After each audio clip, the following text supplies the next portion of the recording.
আমি যখন 12 ক্লাসে ফেল হলাম, আমার বাবা আমার জন্য একজন শিক্ষক নিযুক্ত করলেন। তিনি যখন থেকে প্রতি সপ্তাহে আমাকে বাড়িতে পড়াতে আসা শুরু করলেন, তখন থেকেই আমার মায়ের আচরণে কিছু পরিবর্তন দেখতে পেলাম, যা আমাকে ভাবিয়ে তুলছিল।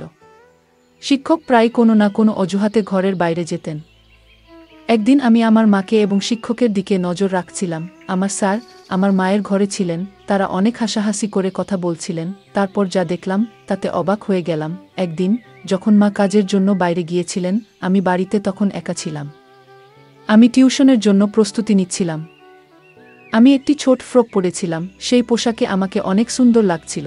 আমি আমার স্যারকে মনে মনে ভালোবাসতাম। যখন টিচার টিউশনে এলেন, তিনি আমাকে বারবার দেখতে লাগলেন। আমার শিক্ষক আমাকে পড়াচ্ছিলেন। হঠাৎ তিনি কিছু সময়ের জন্য আমাকে লক্ষ্য করে তাকালেন। তারপর মৃদু হাসি দিয়ে বললেন, তুমি তো অনেক সুন্দর, তোমার মায়ের মতোই ভালো দেখাচ্ছে। এরপর তিনি আরও বললেন, তোমার মধ্যে সত্যিই কিছু বিশেষ কিছু আছে, যা আমি খুব পছন্দ করি। এই বলে তিনি আমার কাছে এসে বসলেন। তারপর আমি পূজা, 17 বছর বয়সী। ছোটবেলা থেকে আমি কিছুটা শান্তশিষ্ট ও সুন্দর মেয়ে ছিলাম। গায়ের রং ছিল একদমই ফর্সা। আমার জীবনে এমন কিছু ঘটে যাবে আমি কখনো ভাবিনি, কারণ আমাকে টিউশন পড়াতে আসা স্যারের প্রেমে পড়ে যাই। কিন্তু সেই স্যার আমাকে আর মার সাথে এমন কিছু করে, যা আমরা কখনো ভাবতেও পারিনি। বন্ধুরা, আজকের গল্পটা অনেক বেশি স্পেশাল। আশা করছি তোমাদের ভালো লাগবে। গল্পগুলো ভালো লাগলে ভিডিওটি লাইক, শেয়ার এবং চ্যানেলটি সাবস্ক্রাইব করো। সাধারণত আমি কলেজে যাওয়ার কথা ছিল, কিন্তু 12 ক্লাসের গণিতের কারণে আমার পরীক্ষার ফলাফল খারাপ হয়েছিল। অঙ্কে আমার অনেক দুর্বলতা ছিল, আর তাই আমি সেই বিষয়ে ভালো করতে পারিনি। বাবা কখনো আমার জন্য টাকা দিয়ে সাহায্য করেননি। তার কথা ছিল, তুমি নিজেই পরিশ্রম করো, তবেই তুমি কিছু অর্জন করতে পারবে। কিন্তু বাস্তবতা হলো, আমি শুধু এক বিষয়ে খারাপ ফল করেছি, এবং আমাকে সে বিষয়টি পুনরায় পরীক্ষায় বসতে হবে। তবে বাবা আমাকে পুরো বার্ষিক পরীক্ষায় আবার বসতে বললেন, মানে সব বিষয়ে আবার শিখে পরীক্ষা দিতে হবে। গণিত বিশেষ করে আমার জন্য ছিল একটি বড় চ্যালেঞ্জ। বাবা এবার একটু কঠোর সিদ্ধান্ত নিলেন। আগে তিনি আমাকে টিউশনে পাঠাতেন এবং আমি কোচিং ক্লাসেও যেতাম, তবে এবার তিনি বললেন, তুমি কোচিংয়ে গিয়ে মনোযোগ দিচ্ছ না, তাই এবার তোমার জন্য বাড়িতে একজন বিশেষ শিক্ষক লাগবে, যিনি শুধুমাত্র গণিত পড়াবেন। বাবার এই সিদ্ধান্ত আমাকে খুব ভালো লাগেনি, তবে আমি কিছু বলতে পারিনি। মা সবসময় বাবার সামনে কোনো কিছু বলতে ভয় পেতেন। এরপর নতুন শিক্ষককে সাহায্য নিয়ে আমি আবার মন দিয়ে পড়াশোনা শুরু করলাম। বিশেষ করে গণিতের প্রতি আমার মনোযোগ আরও বাড়ানোর চেষ্টা করলাম। আমি বাবার সিদ্ধান্তকে সঠিক মনে করতে লাগলাম। কয়েকদিনের মধ্যে আমার পড়াশোনা ও টিউশন শুরু হলো। এটি ছিল টিউশনের প্রথম দিন। স্কুল থেকে দুপুর 12টার দিকে বাড়ি ফিরলাম এবং মা আমাকে বললেন, একটার মধ্যে সব কিছু গুছিয়ে নাও, কারণ 2টায় তোমার টিউশন শিক্ষক আসবেন। সেদিন প্রথমবার আমি শিক্ষকের সাথে দেখা করলাম। তিনি প্রায় 30 বছরেরও কম বয়সী একজন যুবক। মা তাকে একটু জল দিলেন এবং তিনি জল পান করার সময় কিছুটা লজ্জিত মনে হচ্ছিলেন। সম্ভবত আমি তার প্রথম ছাত্রী ছিলাম। আমি চাইছিলাম যে আমি গণিত ভালোভাবে শিখি। প্রথম দিন শিক্ষক খুব বেশি চাপ দেননি, তাই আমি একটু স্বস্তি পেলাম। তবে শিক্ষককে দেখে মনে হয়েছিল তিনি খুবই পেশাদার এবং কিছুটা লাজুক প্রকৃতির মানুষ ছিলেন। কিছুদিন ভালোভাবেই কাটল। শিক্ষকের পাঠদান সংগঠিত ছিল, কিন্তু গণিত এখনও আমার কাছে অস্পষ্ট ছিল। টিউশনের মধ্যে মাঝে মাঝে আমি ঘুমিয়ে পড়তে শুরু করলাম। যখন শিক্ষক পানির জন্য ঘর থেকে বের হতেন, তখন হঠাৎ করে আমার ঘুম চলে আসত এবং আমি 1 থেকে 2 ঘন্টা ঘুমিয়ে থাকতাম। শিক্ষক কখনোই আমার এ বিষয়ে কিছু বলেননি বা মার কাছে অভিযোগ করেননি। আমি বুঝতে পারছিলাম যে শিক্ষক সত্যিই ভালো, কিন্তু আমার ঘুমানোর পর অন্য জায়গায় কিছু ঘটছিল যা আমার অজানাই ছিল। মা এবং শিক্ষকের মধ্যে কিছু চলছে, কিন্তু তাতে আমার দৃষ্টি পড়ছিল না। আমি কিছুই বুঝতে পারছিলাম না। আমার চোখের কিছু একটা ঘুরছিল। একদিন টিউশন চলাকালীন হঠাৎ করে আমার কাশি হতে লাগলো এবং তা বন্ধ হতে চাইছিল না। আমার কাশি করতে দেখে শিক্ষক আমার পিঠে হাত দিলেন। কাশির শব্দ মায়ের কাছে পৌঁছালে তিনি তাড়াতাড়ি জল নিয়ে এলেন। সেই সময়েও আমি শিক্ষকের উপর নজর রেখেছিলাম। মায়ের হাত থেকে পানির গ্লাস যখন শিক্ষক নিলেন, তখন তাদের হাত একসাথে লাগার মতো হলো। এটি দেখে একটু অস্বস্তি অনুভব করলাম এবং কেন জানি মায়ের উপর রাগও হচ্ছিল। তখন আমার মনে কি চলছে তা আমি নিজেই বুঝতে পারছিলাম না। পরবর্তীতে শিক্ষক আমাকে নিজের হাত দিয়ে পানি দিলেন। তিনি আমার কাছাকাছি আসছিলেন এবং আমার মধ্যে এক অদ্ভুত অনুভূতি শুরু হলো। এই অনুভূতিগুলি কি তা আমি জানি না। সে সময় আমি এটি ঠিকভাবে বুঝতে পারিনি। পরের দিন স্কুলে গিয়ে বিরতির সময় আমার দেখা হয় আমার বন্ধু তানিয়ার সঙ্গে। তানিয়া আমার পুরনো বন্ধু এবং আমরা দুজনেই 1-2 ক্লাস পর্যন্ত একসাথে পড়েছি। সে আমার মতো ফেল করেনি, তাই কলেজে ভর্তি হয়েছে। সেদিন আমি তানিয়াকে একটি ছেলের সাথে দেখলাম। আমি জিজ্ঞেস করলাম, তুমি সবসময় এই ছেলের সাথে সময় কাটাও কেন? সে উত্তর দিল, এটা আমার বয়ফ্রেন্ড। তার উত্তর শুনে আমি তাকে বোঝাতে লাগলাম, তানিয়া, এত কম বয়সে এসব তোমার জন্য ঠিক নয়। প্রেমের জন্য হয়তো এখনও সময় রয়েছে। তখন তানিয়া হেসে বলল, পূজা, কলেজ লাইফ তো এসব করার জন্য। কলেজে যাওয়া মানেই এরকম কিছু। আমি যদিও কলেজে ছিলাম না, তবুও মনে হতে লাগলো যে বয়ফ্রেন্ড থাকা জরুরি। তানিয়া বলল, দেখো, কলেজে প্রায় সব মেয়েরই বয়ফ্রেন্ড আছে। তুমি এখনও স্কুলে, তাই হয়তো বয়ফ্রেন্ড গার্লফ্রেন্ড সম্পর্কের ব্যাপারে তোমার ধারণা খুব স্পষ্ট নয়। আমি বুঝানোর চেষ্টা করছিলাম যে এটি সঠিক নয়, কিন্তু এর মধ্যে সে হেসে বলল, তাহলে কি তোমারও কোনো বয়ফ্রেন্ড আছে? তার এই প্রশ্নে কিছুটা বিব্রত হয়ে আমি বললাম, না। আমার কিছুটা ধীরতা দেখে তানিয়া বলল, পূজা, তুমি 12 ক্লাসে পড়ছো বটে, কিন্তু তা বলে তোমার বয়স তো আমার সমান। যদি তোমারও কারো সাথে বন্ধুত্ব করার ইচ্ছা থাকে, তাহলে মনে রাখবে, এটা শুধু কলেজের জন্য নয়। যদি কাউকে ভালো লাগে, তবে তার সাথে কিছু সময় কাটাতে ভয় পাবে না। তানিয়ার কথাগুলো আমাকে ভাবাতে লাগলো। মনে হলো, যদিও আমি কলেজে নেই, তবুও আমার বয়স এমন যে আমি এসব অভিজ্ঞতা নিতে পারি। সে তখন বলল, যদি তোমার কারো সাথে বন্ধুত্ব করতে হয়, তাহলে আমি তোমাকে আমার বয়ফ্রেন্ডের এক বন্ধুর সাথে পরিচয় করিয়ে দিতে পারি। আমি সঙ্গে সঙ্গে জানিয়ে দিলাম, না, আমি তাতে প্রস্তুত নই। কারণ আমার বয়সের ছেলেদের প্রতি আমার বিশেষ আগ্রহ ছিল না। গত কিছুদিন ধরে আমার নজর কেবল আমার টিউশন টিচারের প্রতি ছিল। কখনো কখনো অনিচ্ছাকৃতভাবে টিচারের হাত আমাকে স্পর্শ করলে এক ধরনের অনুভূতি আমার মনে জেগে উঠত। তানিয়ার সাথে কথা বলে আমি বুঝতে পারলাম, যখন কাউকে ভালোবাসা হয়, তখন এ ধরনের অনুভূতি হতে পারে। এখন আমি বুঝতে পারলাম যে আমার টিচার আমাকে ভালো লাগছে, আর তাদের বয়সের বিষয়টি আমার কাছে অপ্রধান হয়ে পড়ে। আমি সিদ্ধান্ত নিয়েছিলাম, শীঘ্রই আমি আমার অনুভূতি আমার টিচারের সাথে শেয়ার করব। আমি নিশ্চিত ছিলাম যে সে আমার প্রস্তাব নাকচ করবেন না, কারণ আমার সৌন্দর্য বিশেষভাবে আকর্ষণীয়। সেদিন যখন আমি স্কুল থেকে বাড়ি ফিরলাম, মায়ের কিছু বলার আগেই আমি টিউশনে যাওয়ার জন্য প্রস্তুত হয়ে গেলাম। আমাকে তাড়াতাড়ি প্রস্তুত দেখে মা আমাকে প্রশংসা করে বললেন, আজ তো তুমি দারুণ প্রস্তুতি নিয়ে এসেছ। মা জানতেন না আমি কেন এত তাড়াহুড়ো করেছিলাম। কিছুক্ষণ পরে টিচার যখন আমার বাড়িতে এলেন, আমি শুধু তার দিকে তাকিয়েছিলাম। যখন স্যার আমাকে পড়াচ্ছিলেন, তখন আমার মন পড়ার দিকে ছিল না, বরং আমি তার দিকে মনোযোগী ছিলাম। হঠাৎ তার দৃষ্টি আমার দিকে পড়লে আমি তৎক্ষণাৎ অন্যদিকে তাকিয়ে গেলাম। টিচার বললেন, আমি একটু পানি পান করতে যাচ্ছি, তুমি এই প্রশ্নটা সমাধান করো। আমি মাথা নেড়ে সম্মতি জানালাম, কিন্তু আমার মন পড়ার উপর ছিল না, বরং আমার ক্রাশের দিকে। আমি তাকে মনে মনে ভালোবাসতে শুরু করছিলাম, কিন্তু আমি জানি না এই কথাটা তাকে জানাবো কিভাবে। কিছু সময় পর আমি আবার বিশ্রাম নিতে যাচ্ছিলাম। আমার খুব ঘুম পাচ্ছিল, কিন্তু নিজেকে জাগিয়ে রাখলাম। অনেক সময় পার হয়ে গেল এবং টিচার ফিরে আসলেন না। তাকে ডাকতে বাইরে গেলে দেখলাম সে হলরুমে মায়ের সাথে বসে আছেন। আমার টিচার মায়ের কাঁধে হাত রেখে গল্প করছিলেন, যা আমার কাছে একটু অদ্ভুত লাগলো। আমাকে দেখেই সে মায়ের থেকে কিছুটা দূরে সরে গিয়ে বললেন, আমার একটু অলস লাগছে, তাই আমি তোমার মাকে বলেছিলাম আমার জন্য চা বানাতে। আমি মাথা নেড়ে কিছু বললাম না। মা বললেন, ঠিক আছে, আমি চা বানিয়ে নিয়ে আসছি। এই সময়ে তুমি পূজার টিউশন চালিয়ে যাও, আমি চা তোমার ঘরে নিয়ে আসব। টিচার আমার সাথে ফিরে ঘরে এলে আমি তার পাশে বসে কিছু গণিতের প্রশ্ন জিজ্ঞেস করতে লাগলাম। আসলে আমি কিছুই বুঝছিলাম না, কিন্তু ইচ্ছাকৃতভাবে বারবার তার কাছে প্রশ্ন করছিলাম। পড়ানোর সময় টিচার আমাকে একটি সংখ্যা লেখার জন্য বললেন, কিন্তু আমি ভুলবশত সেই সংখ্যা উল্টো লিখে ফেললাম। টিচার ভাবলেন আমি ভালো করে লিখতে পারছি না, তাই তিনি আমার হাত ধরলেন এবং আমাকে সঠিকভাবে লিখতে শেখানোর চেষ্টা করলেন। সে যখন আমার হাত ধরেছিল এবং লেখার পদ্ধতি বুঝাচ্ছিলেন, তখন আমার মনে এক অদ্ভুত খুশির অনুভূতি হচ্ছিল। আমার প্রিয় ব্যক্তি আমার খুব কাছাকাছি ছিলেন এবং আমি তার দিকে হাসি মুখে তাকিয়েছিলাম। তখনই মা চা নিয়ে ঘরে এলো। মা দেখা মাত্রই টিচার আমার থেকে একটু দূরে সরে গেলেন, যেন মা তাকে শাসন করার জন্য এগিয়ে আসছেন। আমি মা এবং টিচারের সম্পর্কের দিকে বেশি লক্ষ্য করছিলাম না, আমার মন ছিল একমাত্র টিচারের দিকে। ভাবছিলাম কিভাবে তাকে আরও বেশি আকৃষ্ট করতে পারবো, কিভাবে আমি তাকে আমার মনের কথা বলতে পারবো। পরের দিন টিউশনের মাঝে টিচার আবার পানি খাওয়ার জন্য বেরিয়ে গেলেন। অনেক সময় হয়ে গেছে। কিন্তু টিচার ফিরে আসছিলেন না, তাকে খুঁজতে আমি ঘর থেকে বেরিয়ে গেলাম। সেই দিন তারা হোলরুমে নেই। মনে মনে ভাবতে লাগলাম, তারা আবার কোথায় গেল। আমি মায়ের ঘর থেকে কথাবার্তার শব্দ শুনতে পেলাম। আমি ধীরে ধীরে মায়ের ঘরের কাছে গেলাম এবং দেখলাম দরজা একটু খোলা। দেখলাম টিচার মায়ের সঙ্গে সেখানে বসে আছেন এবং তারা একে অপরের খুব কাছে। টিচারের একটি হাত মার কাঁধে ছিল। এই দৃশ্য দেখে আমি অত্যন্ত হতবাক হলাম, কারণ আমি দেখলাম আমার মা আমার পছন্দের ব্যক্তির সাথে সময় কাটাচ্ছেন। সেই মুহূর্তে আমার মন ভরে গেল রাগে। আমি দ্রুত কিচেন থেকে একটি কাচের গ্লাসে জল নিয়ে এসে মার ঘরের সামনে গ্লাসটি জোরে ফেলে দিলাম। ওই শব্দে তারা দুজনেই তৎক্ষণাৎ বাইরে এসে পড়লেন। মাকে দেখার পর আমি বললাম, বিপত্তি হয়ে গেছে, গ্লাসটি হাত থেকে পিছলে গেছে। কিন্তু টিচার উল্টো প্রশ্ন করে বললেন, তুমি এখানে কি করছো?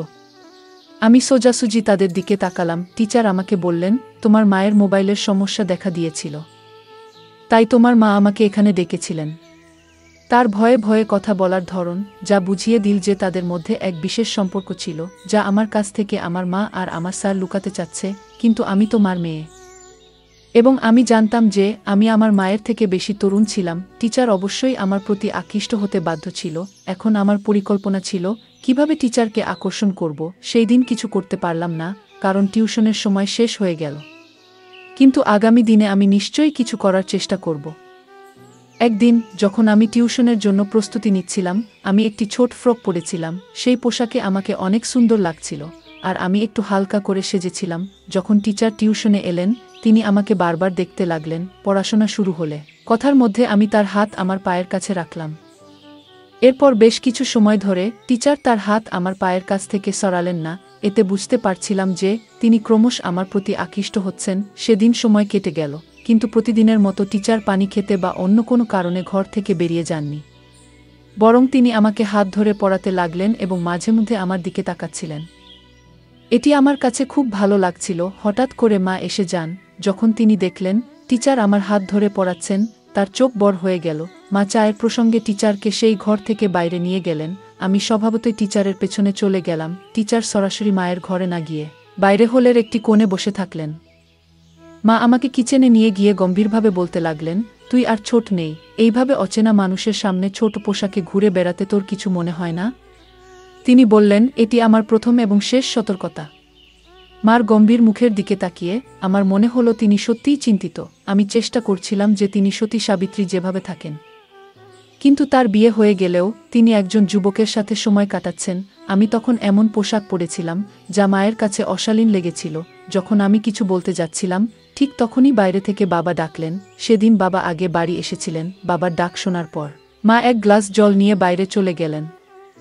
সেদিন রাতের ঘটনাগুলি আর কেউ জানত না। ঘুমানোর আগে আমি মায়ের কাছে ক্ষমা চাইলাম এবং বললাম, মা, আমি ভবিষ্যতে স্যারের সামনে এমন কিছু করব না। পরের দিন টিউশনের সময় আসার আগে মা বাজারে যাওয়ার জন্য বেরিয়ে গেলেন। আমি রাতের ক্ষমা চাওয়ার মাধ্যমে মায়ের বিশ্বাস অর্জন করতে চেয়েছিলাম যে আমি আর স্যারের সামনে এমন আচরণ করব না। সাধারণত রবিবারে বাজার হয় এবং মা সবসময় বাজারে যেতেন। আমি ভাবলাম, যদি মা আমার এবং স্যারের মধ্যে কিছু সন্দেহ করেন, তবে তিনি বাজারে যাবেন না। তাই আমি আগে থেকেই তাকে সঠিকভাবে বোঝানোর চেষ্টা করলাম, যাতে তার মনে এর সন্দেহ দূর হয় এবং যেন বাজারে চলে যান। মা বাজারে চলে যাওয়ার পর আমি এবং স্যার বাড়িতে একা ছিলাম। তখন অচিরেই টিচার আমার হাত ধরে আমাকে গণিত পড়াতে শুরু করলেন। তিনি বললেন, আমি জানি তুমি ইচ্ছা করে গণিতে ভুল লিখছিলে, যাতে আমি তোমার হাত ধরতে পারি। তার কথা শুনে আমি হাসতে লাগলাম। তারপর তিনি বললেন, পূজা, তুমি খুব সুন্দর। কি তোমার ধারণা আমি তোমার দিকে নজর দিইনি? তিনি বললেন, আমি তোমাকে একটা কথা বলতে চাই। তুমি তোমার বয়সের তুলনায় অনেক বেশি সুন্দর। এটি সেই সময় যখন প্রেমের কথা বলার জন্য প্রস্তুত হওয়া উচিত। তবে তুমি কেন নিজেকে আটকে রেখেছ?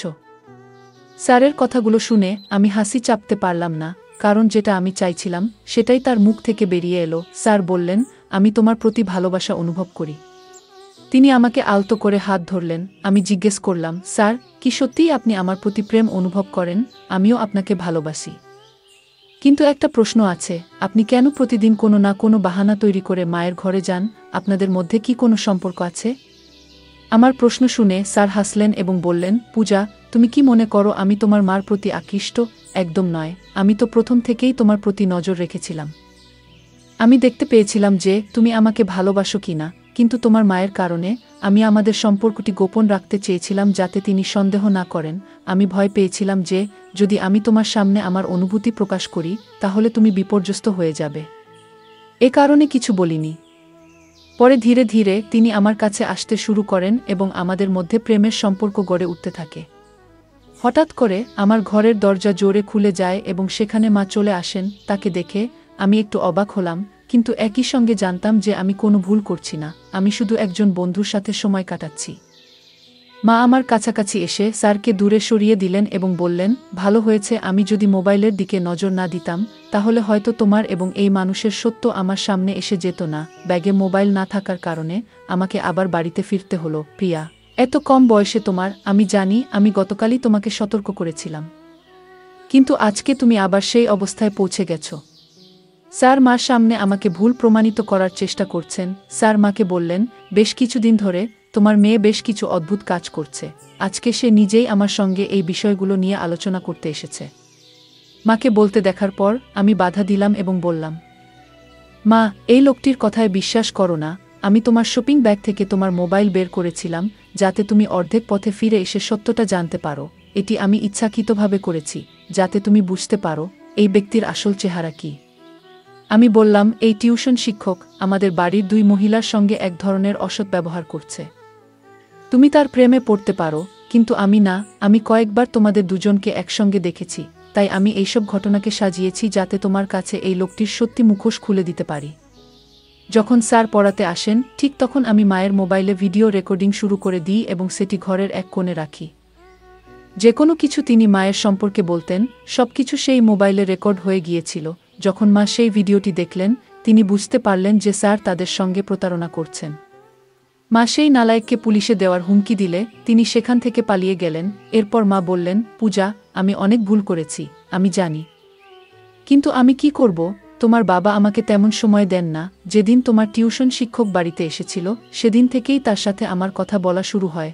তখন আমি মনে করেছিলাম সে আমার মন বুঝতে শুরু করেছে। তার মিষ্টি কথায় আমি এমনভাবে আবদ্ধ হয়ে পড়েছিলাম যে তার স্বার্থপর প্রেমকে আমি সত্যিকারের মনে করতে শুরু করেছিলাম। আমি তো এতটাই তার প্রেমে মজেছিলাম যে তোমার কথা পর্যন্ত ভুলে গিয়েছিলাম। মা আরও বললেন, আমি সেই নালায়েকের সাথে বিয়ে করার কথা ভাবছিলাম, কিন্তু জানতাম না যে তার তোমার প্রতি এমনই ভিন্ন দৃষ্টি রয়েছে। সে আমার সাথে প্রেমের নাটক করে, কিন্তু তোমার সাথেও সময় কাটানোর চেষ্টা করছিল, এটি আমি বুঝতে পারিনি।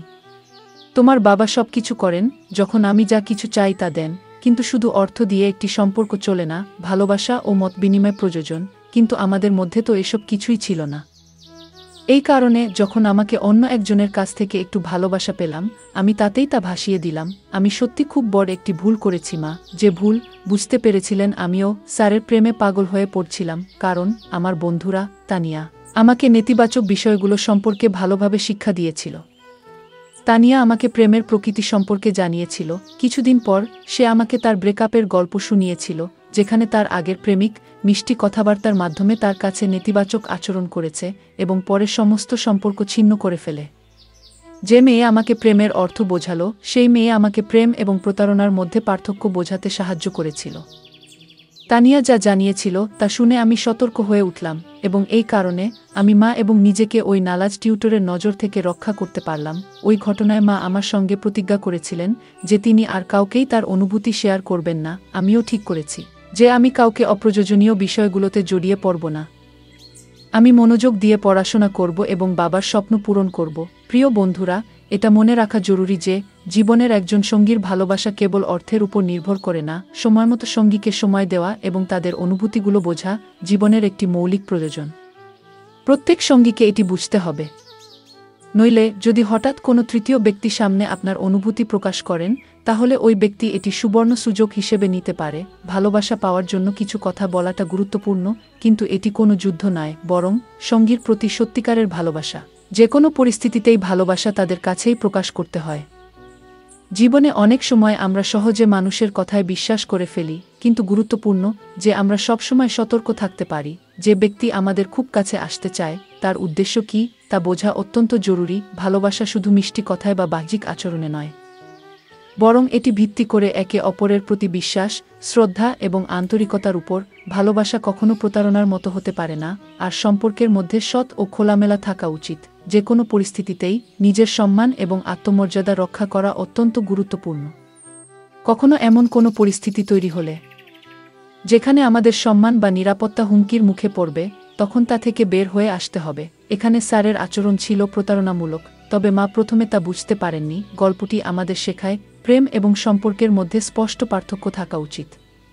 ভালোবাসা কখনো কারো দুর্বলতা বা অপব্যবহার করে না, তা একে অপরের সম্মান ও সহযোগিতা ভিত্তি করে গড়ে ওঠে। কখনো যদি কোনো সম্পর্কের মধ্যে একতরফা কিছু ঘটে, তবে সেটি প্রেম নয় বরং প্রতারণা। গল্পের শেষে মা ও পূজা একসঙ্গে সিদ্ধান্ত নিয়েছিল যে তারা আর কাউকেই নিজেদের জীবনে সময় দিতে বা তাদের অনুভূতিতে জায়গা দিতে চাইবে না, যারা তাদের নিরাপত্তা বা মনের শান্তিকে ক্ষতিগ্রস্ত করতে পারে। এই সিদ্ধান্ত তাদের জীবনে ইতিবাচক পরিবর্তন আনতে সাহায্য করেছিল। নেতিবাচক পরিস্থিতি থেকেই মানুষ অনেক কিছু শিখে, আর তার থেকে উপযুক্ত সিদ্ধান্ত নিয়ে নিজেদের জীবনকে সুন্দর করে তুলতে পারে। বন্ধুরা, যদি এই গল্পটি ভালো লেগে থাকে তাহলে দয়া করে ভিডিওটি লাইক করুন এবং আমাদের চ্যানেলটি সাবস্ক্রাইব করুন। পাশে থাকা বেল আইকনটি প্রেস করুন, যাতে করে আমরা যখনই নতুন ভিডিও আপলোড করি তার নোটিফিকেশন সবার আগে আপনার কাছে পৌঁছে যায়। ধন্যবাদ। দেখা হবে আমাদের পরবর্তী ভিডিওতে।